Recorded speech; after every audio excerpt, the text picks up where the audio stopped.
when I have someone doing this with me. It's like the Kara show with guests. Yeah. And Taryn is co-hosting this with me from the comfort of her bed because she's had a knee op, knee op procedure. So she is leg up. Literally leg up. Which is ironic because today we're talking about movement therapy and dance therapy with Fane Bissett from Dance Therapy South Africa. But I'll get onto that now. Taryn. Yes. You and I love dancing. We've had but I don't think it's the kind of dance that potentially Fane does, but who knows? But we do. Expression through movement, which we've done a little razzle night out. Yeah. Fane Bissett is in the waiting room. And I'm excited to listen to this. Yes. So she's actually she's a qualified hypnotherapist. Oh wow. Yeah. And I did actually see that. Yeah. And also a psychologist and everything else. But so she's combined her therapy work with dance and movement to help people unlock their trapped emotions or trauma, all the things that caused us to detach ourselves with ourselves. Sorry, I'm going to leave her to define this properly. Yeah. Bring it in. But I think it's awesome because I'm really bad with not expressing myself, but my actual body, loving my body and stuff has been a real thing with me. I'm very disassociated with my actual body. I'm good with my feelings now. I'm owning my feelings, but getting my body to recognize that is not great. So Fane, we need you to help us. So I'm bringing you in here. It's there she is. Hello. Hi there. Hello everybody. Good, and you? Good. I was just telling Taryn. I was trying to explain. I think I was trying to give a very unsolicited definition of what it is you do, combining therapy work with movement and dance. But you would probably hate the explanation I gave. So please give the proper version. Well, you pretty much summed it up. You can't get it wrong. It's all about helping people to heal themselves and to move through and overcome their traumas and challenges through using different techniques, including movement and dance. And that's from my personal background. So you pretty much got it right. Oh, good. So you are a dancer. Yes, I have been a dancer for most of my life, on and off, different styles, different studios. I've kind of been a little bit all over the place with dance, and I keep finding myself coming back to it every couple of years. I'll go to a studio for a few years and then take a bit of a break, and then I find myself being pulled back to some form of dance again. So it definitely is in my DNA at some level. And is so dance therapy. Am I using the right terminology here? So in its broadest terms, it's a form of dance therapy. Okay. It's not the same style of dance therapy that you'll find overseas, because it's come through my personal experiences and my studies and that kind of stuff. I have my own form, my own style. You can't study dance therapy in South Africa. But you can register as a dance therapist with the HSPCA if you have studied overseas. My background is different to that. So I'm not a dance therapist, but I do offer a form of dance and movement therapy in my own way, in my own form, Yeah. So, okay. So then I think what I'm trying to get at is that if we're going to join one of your sessions, it's not going to be like a full-on dance class. Because I've tried that and it's great. I'd love to be able to dance that contemporary dance. I think it's great. I love watching it, but Yeah. The times that I think I'd be good at it has for the better part of me been on nights out at, what was it called, Tiger back in the day, and infused by beverages of alcoholic content in those days. And Yeah. I don't think, and also in the shower sometimes, but Yeah.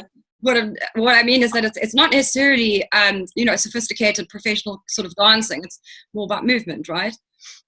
Exactly. I'm sure those nights in Tiger were very therapeutic in some form. Yeah, absolutely. No, come on, absolutely. Yeah, they were. There's nothing like a good dance. Exactly, right? Moving swiftly along. Yeah, and that's where people kind of get it wrong. I have had a few clients or potential clients phoning in to find out about it, and they're the one thing they say is that the only time they can dance is once they've had some tequila. So I kind of go with it, and I'll say that's fine. I can organize something. But, no, it's for everybody. So it's not a dance class. It's individual sessions, and the movement and dance side of things is to help process emotions. So it's not the main part of the session, but it facilitates the healing process. And so it happens to, it is on the level of the person that I'm with at the time. So if they've never danced before, or if they have concerns with self-confidence or being watched, then I don't want them to be focusing on me watching them. I want them to be movement to process the emotions that they're trying to process.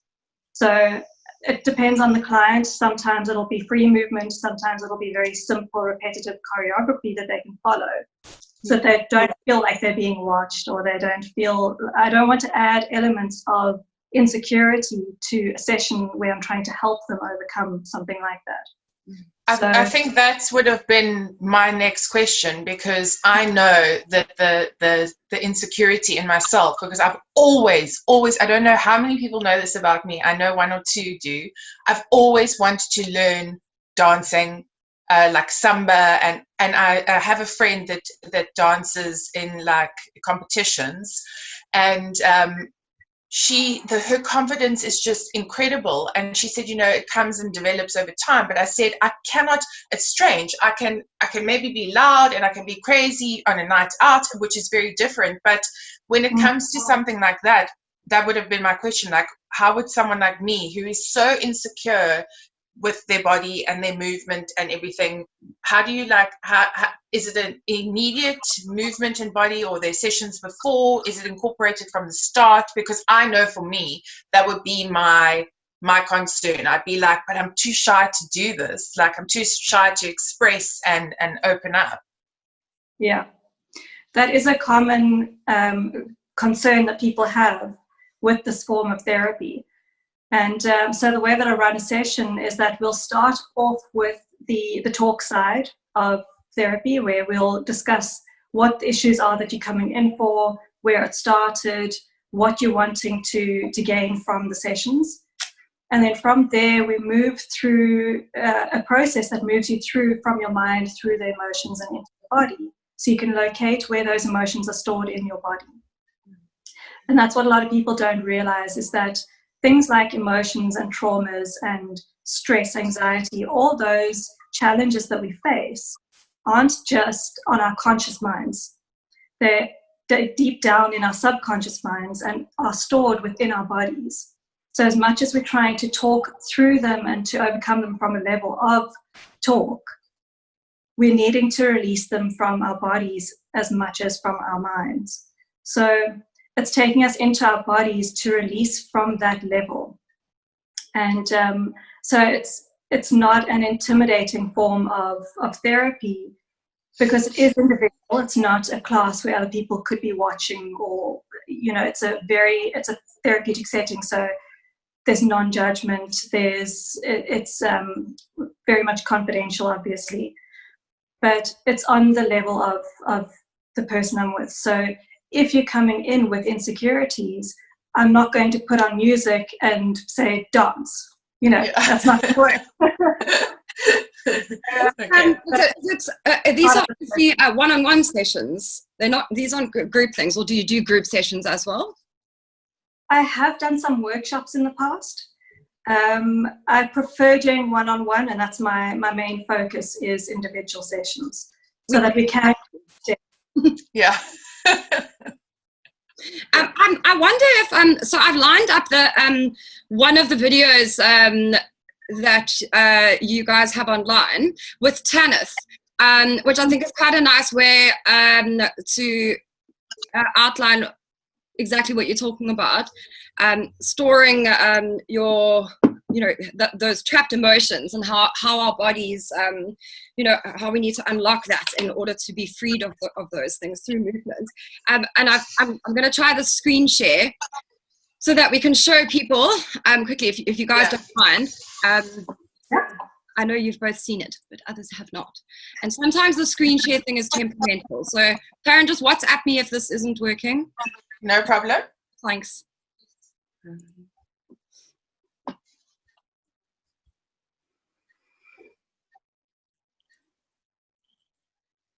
Okay.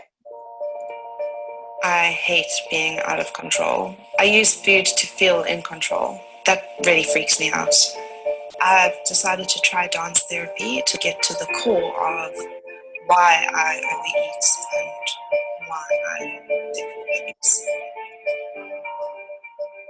Dance therapy is a form of therapy which combines talk therapy and dance that helps people to process and release emotions that are stored in their body. And we focus on what the issues really are and where the issues came from. Once that's processed and released from the body, their perspectives about that situation, person, or event will change, and they'll be able to live the life that they want to live.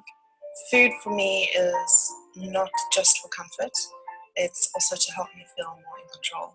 Recently, I have lost control of the fact that I now don't have a marriage anymore. Normally, I would then probably go and eat. We locate where they have stored the emotion in their body. When we're looking at the link between the mind, body, and emotions, the person who is overweight has disconnected from their body. There might be at some point a time when they have formed a relationship with food which has caused them to gain weight. It can be a traumatic experience, but it doesn't always have to be a big event.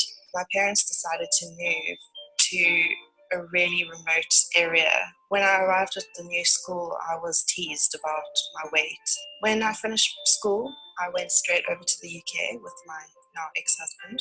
After the 2 years were up, we had to come home. I didn't want to. I wanted to stay in the UK. My weight really started going up, and I was living at home again. My independence was taken away from me. Often when we look at people who are overweight, they've had control of some form taken away from them. That loss can trigger the way that they view their body, as well as the way that they use food to gain that control back. I think my mood is improving. I'm looking forward to being able to do new things, to trying new things and doing them with my daughter, to having fun. I've reached my first milestone and I've actually whizzed past it. I have lost 11.4 kilos to date and I'm feeling awesome. Looking back, I can't believe that I've already lost 11 kilos. I'm almost a quarter of a way to my goal. Okay. Wait, let me try and get out of this now. I love that. Yeah, it's great. Yeah. Thank you. Yeah. So I know that in terms of using this as therapy, it's. So welcome to today's interview. Oh, just hold on a second. Let's cancel that one out. Yeah, so I know that it's useful for. We spoke about in our telephone conversation. So weight loss, trauma, childhood trauma, maybe family dysfunction, and coping mechanisms that we use for that. Letting go of that. Any sort of lightweight stuff that's caused us to disassociate with ourselves, and where we need to, like Taryn and I were saying earlier, to reconnect in order to heal. So yeah, I think that's for a lot of us. I know Taryn and I mean, it's a part of the basis of why we also started Lockdown Open Up, and it's opening that up and finding ways to heal. And yeah, so I think this is a nice topic, because we all we've touched a lot on addiction and nutrition and those sorts of ways to look after ourselves. But this, using dance and movement and in a creative way, it's a really interesting. It's a nice thing to consider. So yeah, I wanted to also ask, in terms of maybe different generations, would you deal differently with, say, for example, a child client, and then like my gran, for example, and I'm not just saying physically, but just because you're dealing with people's emotions and mental health, would that differ? I'm sure it would, and how? So it would differ. Children, what's nice for children is that they can't sit and talk for an hour. They don't know how. They don't have the capacity for it at that point in time. So it offers a different way for them to work through their challenges. And children love to move. So it really does, it gives them an outlet to be creative, where so many areas of their lives at this point in time are taking creativity away. School is it's a very structured thing, and they are taught that they have to find the answer that the school is wanting from them, that the teacher or whoever it is wanting from them. They're wanting a specific answer, and the child has to find that specific answer rather than thinking creatively and finding their own answers, their own solutions to things. So they're being molded and formed into a specific box. So having creative outlets where they can play, where they can not have to sit and listen and conform. I think having more of those places to do that is really beneficial. And then in terms of dealing with someone like your grandmother, I've had elderly clients as well. I think one of the oldest I had was 67. And I used the same processes, but that specific client had a back problem, so she couldn't move. And so I used the same processes, but without the movement side. So I used it as more of a meditation style of therapy. So it's very much adjusted to the physical limitations of the person, whether they have some form of disability or they have full range of motion. It's very dependent on the person. But then the style of speaking to people, when it comes to therapy, things like respect is very important, whether it's a child or an adult. We have to respect them and give them the space to feel held, to feel safe, and to feel that they can open up without judgment and with full acceptance. And that's what everybody needs. A lot of the children I've seen, their struggles come from not feeling accepted for who they are. They feel like they have to achieve in order to be accepted by their parents or society or people around them. So just to be in session and have somebody there who can hold them in a space where they can completely be themselves and experience their emotions in a healthy way, that in itself is very powerful. And then adding on the movement side of it just brings a different element to the whole session, that they don't have to sit down for an hour. Things like, so psychology is very powerful, and it's a wonderful way of working with people, but it doesn't work for everybody. So this is an alternative that people can turn to in order to process things differently. And it works for everybody, for all different ages.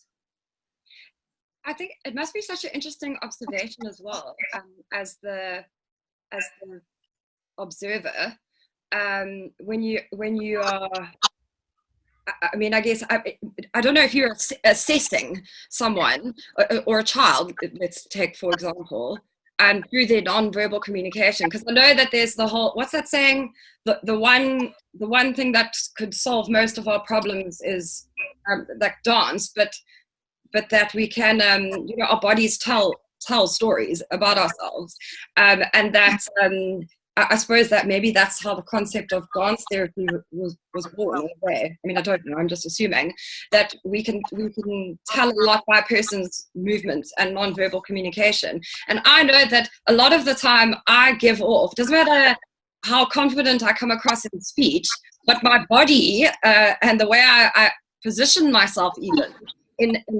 personal communication can tell everything about what I really think, and I guess people who studied that stuff would be able to tell. But with children, I suppose when it comes to like childhood with or with adults with abuse and things like that, there's probably telltale signs. So yeah, and then also with things like if you've grown up in a a lifestyle where you've had to have where you've been vulnerable and you haven't been able to be assertive, I suppose, or you haven't had the opportunity to be assertive enough over a long period of time, therefore your self-esteem and confidence has been low, that's also going to affect how your freedom of movement and positioning, physical positioning in the world. Am I speaking a whole bunch of gibberish? I don't know, but that's how I associate, the whole understanding of it. Yeah, no, you're absolutely right. Body language is a very big tell, and you can see a lot from how somebody moves, and even in terms of using the space, like you said. I've had clients with low self-esteem who would only move around the edges of the room and wouldn't come to the center of the room because that is a vulnerable space for them. To be front and center, even though it's just the two of us in the room, it's I had to physically move them into the center of the room for them to notice how uncomfortable they feel there. Wow. And they immediately wanted to move back to the edge of the room, or the corner, or the wall, and kind of be in their safe space and hide away, essentially. But slowly, through working with her, she was able to move closer and closer towards the middle of the room. That's incredible. That in itself is so powerful. Just having her observe herself, once I pointed it out and moved her from the wall to the center of the room and asking her how she feels there, it was a very different experience for her. And I said, feel how you feel now and notice how different it feels to how you felt just a second ago when you were, close to the wall. And she said she feels completely exposed. She feels vulnerable. She feels, nervous. And so it brought up a lot of things just in terms of where she was in the room. That's insane. I've actually got goosebumps. Yeah. Taryn, every time you and I know I keep using dancing a tiger as an example, and it's a bad one, but that's because that's when I felt most exposed physically, apart from when I've been naked. Not that I've been naked in public, but anyway. But Taryn, every time Taryn and I have been out dancing, we will always be on the outskirts, never in the middle. Always. Like, no, Taryn, come, get back out there, get out of there. She's like, no, come be in the middle. I'm like, no, I don't want to be in the middle. We'll always be on the outskirts so that we can just escape if we need to, because that's where we feel safest, and B, just not be in the center of attention, even though we're generally loud and we profess to be these expressive people, but put us in the middle where we're forced, like stuck there, and now we have to be no, be vulnerable. Yeah. Yeah. Well, if you think about it from the level of the mind, you can control how loud you are. You can control what it is that you're saying when you are loud, but you can't control what your body's doing. So, you're not aware of where you are being drawn to in the space, or how you are moving within yourself. So it becomes a really powerful thing when you start to observe that within yourself and start to see your own patterns playing out and what it says. I mean, even in a typical dance class, you can see the dancers who are less experienced or less sure of themselves will immediately move to the back of the group or to the outskirts of the group. And those who are a little bit more comfortable with either themselves or the movement or just, life in general, I suppose, will be the one standing in front and will lead the rest of the group because they're not having to watch all the time. Yeah. So there's a lot that can be told from just how we move within the world on a daily basis. Like And, always sitting at the back of the classroom. Like that was me. Never go to the front. Always go to the back. It's straight. Like the more you're talking about this, the more I'm like associating like my mental space in life. Like it is strange. Like front and center, no, definitely not. You know, like either in the like right at the back or somewhere in the corner. It's quite incredible, actually. Interesting, because then you and me, you and I are the first people to be loud and speak up. But physically, put us in the front physically or in the middle, not happening. No. Yeah. Won't own that. And Fane, I wanted to ask, and maybe you have answered this and I've missed it, but I know they say that trauma, when you've gone through trauma, it like remains in you like a memory, like a muscle memory. So now when you're doing this movement, your dance therapy, does that in some way release that muscle memory so that your body's no longer holding on to that physical muscle trauma? Because I know for me, from certain events that have happened in my life, if I have another traumatic event happen on top of that, my body actually completely seizes and goes back to my first traumatic incident. Now, through this movement, does that release those memories, and are you able to, obviously with the talk and the dance, completely like physically release those traumatic incidents? Is that what the dance helps with, is what I'm asking basically? So what it does is that those memories are very attached to a strong emotional charge, and it's that emotional charge that gets released from the body. So that gets stored in the body. So I often describe it like a pressure cooker, and it's sitting within your body. And every time you experience an emotion of some kind, whether it's a trauma or just anger in a moment or sadness, whatever it is, it all gets poured into that pressure cooker. And the lid's on very tightly, so it can't go anywhere. And the more that we experience throughout our lives, the fuller that pot becomes, until it eventually explodes. And it builds up and builds up, and we can kind of contain it for as long as we can, and then it eventually reaches a point where it spills over. And it usually spills over in, it's kind of when we've reached our last little straw or whatever you want to call it, and we just can't take any more. And then it comes out on the person who doesn't actually deserve all of it. So we'll become overly angry with someone who did the smallest thing wrong, and we'll become very reactive to things around us because of this buildup of emotion and trauma that's stored in our body. So what we're doing in the session essentially is taking the lid off the pot in a healthy way. Okay. So it's not just a case of taking the lid off and seeing what happens and seeing how everything kind of goes everywhere. It's taking it off in a very healthy, positive way that helps us to release the emotions, like you said, through movement, to reduce that pressure, to reduce that emotional charge. And as we do that, that's when our perspectives change. We don't feel as attached to those events anymore. We can see them from a little bit of a distance. And we get to start to see the gifts in those experiences. As hard as they were, as challenging as they were, as traumatic as they were, when we start to release that emotional charge, we can start to see how we've actually benefited from those events. And how we've become who we are today through them. Yeah, that makes sense.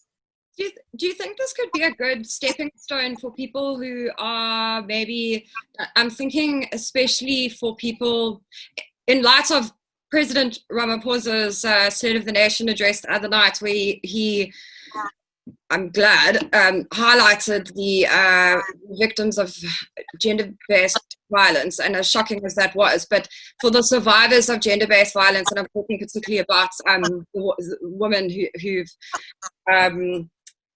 had their physical rights violated, so the survivors of rape and physical abuse, who maybe aren't ready to speak openly about it.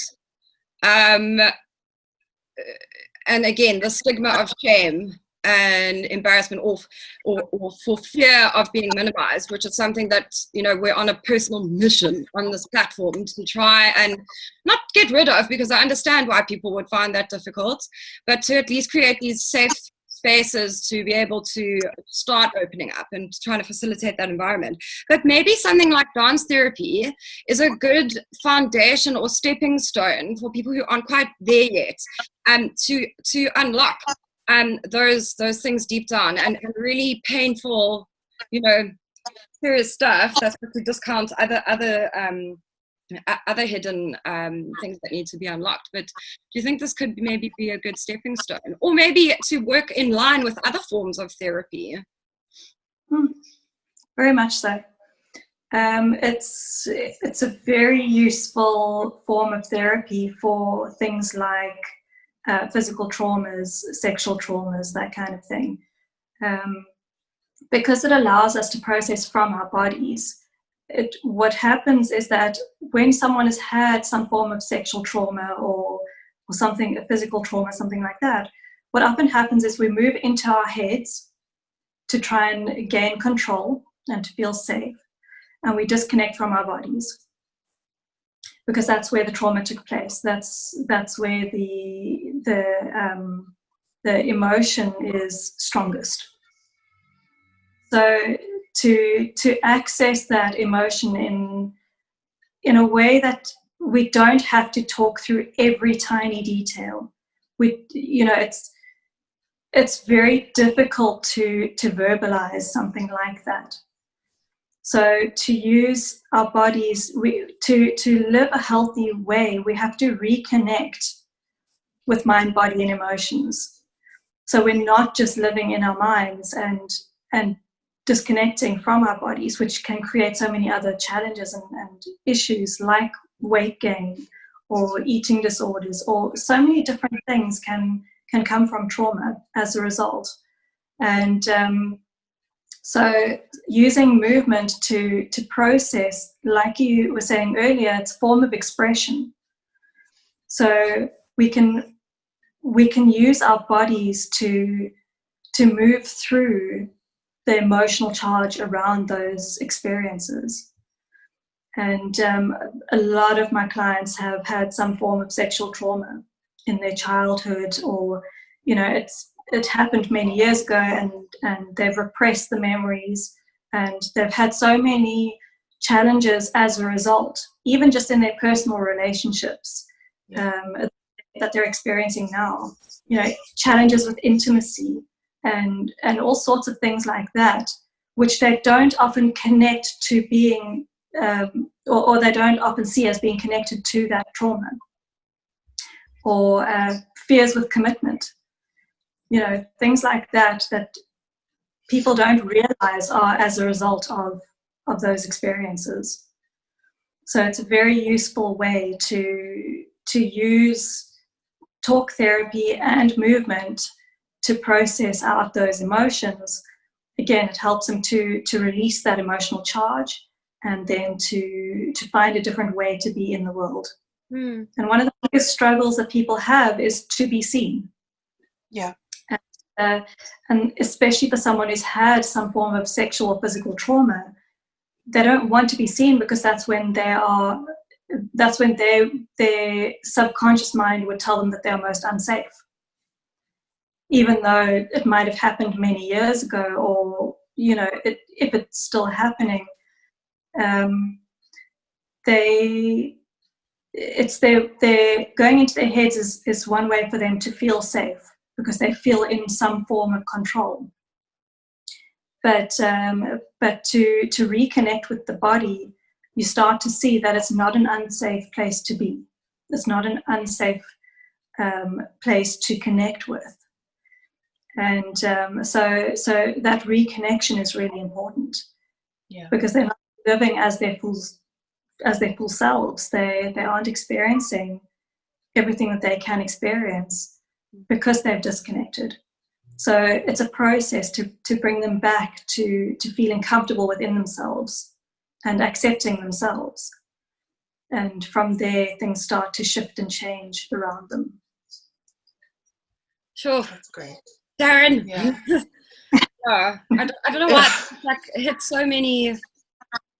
Yeah, I mean, I speak openly about most of my stuff.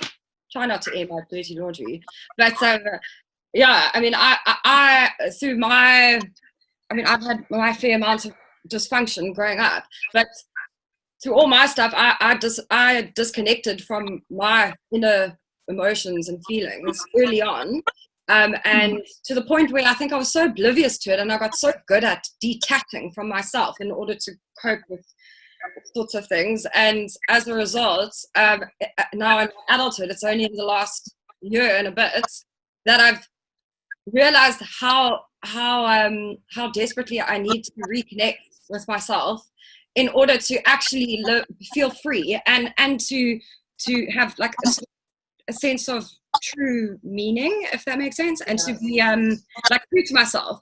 But when you, like that journey to getting back to myself, like the not the real me, because I mean I hope I am being the real me, but that we talk about authenticity, and it's that connecting with unlocking all those inner things that, you know, those inner struggles and turmoil, whatever the conflicts that we have inside ourselves that we never dealt with before, and connecting with that. It's quite hard. So I mean, this is something that I'd love to try.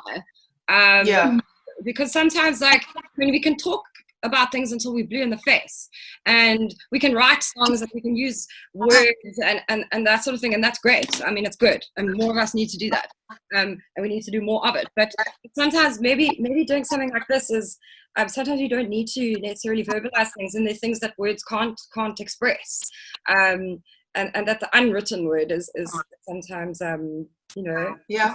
I'd definitely be interested to try. Yeah, I would love to know what came out like through my movement. It would be so fascinating for me. It's like it's my mind's ticking away here. Yeah, because I know that I mean, I don't know if it's a bit too personal to give up, but I mean, whatever. Me being intimate with someone and being in a physical relationship with somebody, I'm terrible.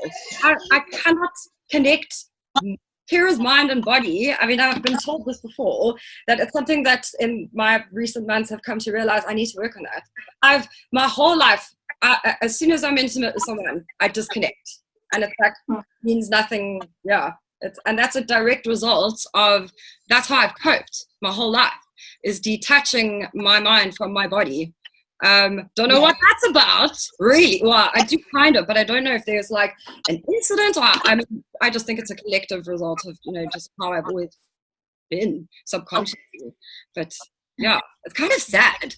Like, I'm actually dealing with that right now in coaching that I'm doing with someone. They're helping me through. I'm doing like a program, and it will be fascinating. I'm actually going to bring it up with her, like joint, like while I'm doing her program, to maybe do this like as well, to see how it all unfolds, because I have the same detachment, like, but not just well, I suppose intimacy can be more than just a partner. It can be your friendships and your family and everything too. Like I also do that. I do the detachment and then the self-sabotage, and then, you know, and again, what Kira said, I don't know if mine's from an incident either, or a collective, you know, group of moments or words or things that my body has held on to, not just my mind, like my body as well, because I can feel it. I can feel when I'm in an uncomfortable position.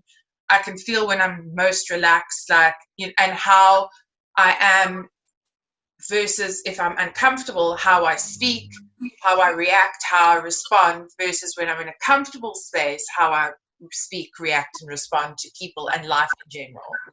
So this would be, I'm definitely, like, this is something I would definitely like to do.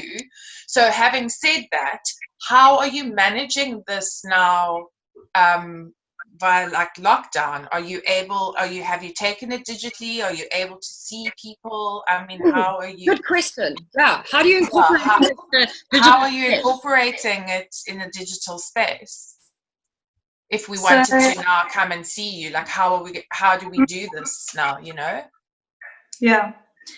So I'll get to that in a minute. I just first want to say that that's one of the common experiences that I've heard from women, is that they disconnect from their bodies, especially when it comes to intimacy. Yeah. So if you aren't comfortable in your own body, you're not going to be comfortable with sharing that intimate space with somebody else.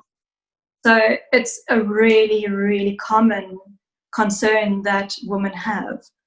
Yeah. And so you've hit on something really strong there, that is, you know, it's such a collective experience that that we can all benefit from reconnecting with our bodies, so that we can be more present in the intimate space.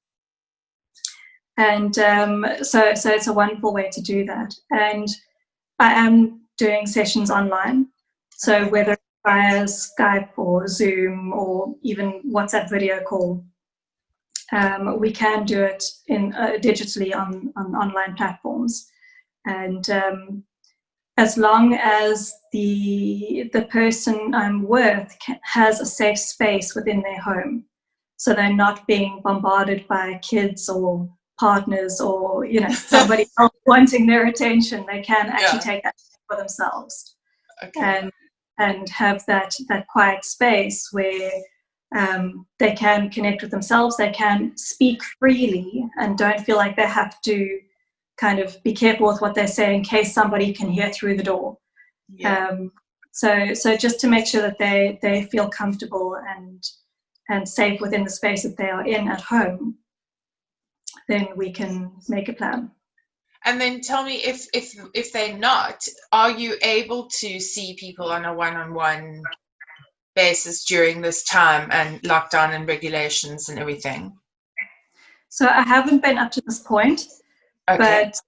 But as things open up, we will be able to in person again. Yeah. Ben, so on that note, if people would like to get in touch with you for any consultations or even just to find out more information, what's the best way to do that? And also, people, you can message us on here and we'll get link you up, and we'll post the link to Fane's Facebook page and everything as well. But so email address, website, anything like that? Email address, the one I'm using at the moment is fane@heartspacehealing.coza, and that's heart as in your heart space. And then my phone, so WhatsApp, I'm available on WhatsApp all the time. Phone calls, my number is 073 411 6793. If anyone is wanting to contact me to chat more or to set up a session. My websites, I have 2 websites. It's heartspacehealing.coza and danceTherapy.coza. Awesome. And do you go to people's houses, or do they come to you, or how does it work? When in the ideal world, outside of lockdown, if it's not online? Yeah, we're having to do a lot of adjustments at the moment. But before lockdown, I would either meet someone at a space that I rent, and that's a Pilates studio in Bergfleet.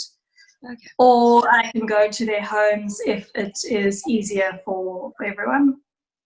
And then I also, for other people who don't have a safe space at home and can't get to the studio, I do have a therapy space at my home where we can do a little bit of movement, because it's not a very big space, but we can use the space for therapy. Yeah, so it's obviously in person for Cape Townians and anyone else outside of Cape Town. Well, either drive to Cape Town or ask about doing an online consultation. So if you're in the Americas or Joburg, there is that. Or maybe Faye knows of someone else in the other countries or but yeah, get hold of Faye. I think it's a great thing, and I think Taryn and I must do. Taryn, maybe you and I should do like a joint thing with her in China. Yeah, we can do a little review. Yeah, I'm very keen to see what comes about from movement. It's I really like it. It has definitely piqued my interest. I'd be fascinated to see what it unlocks. Awesome. Thanks so much, Faye. This was a really, really great conversation. Yeah. I'm sure there's lots more of it to be had. Thank you so much, ladies. It's been a really nice chat. Yeah, it's a pleasure.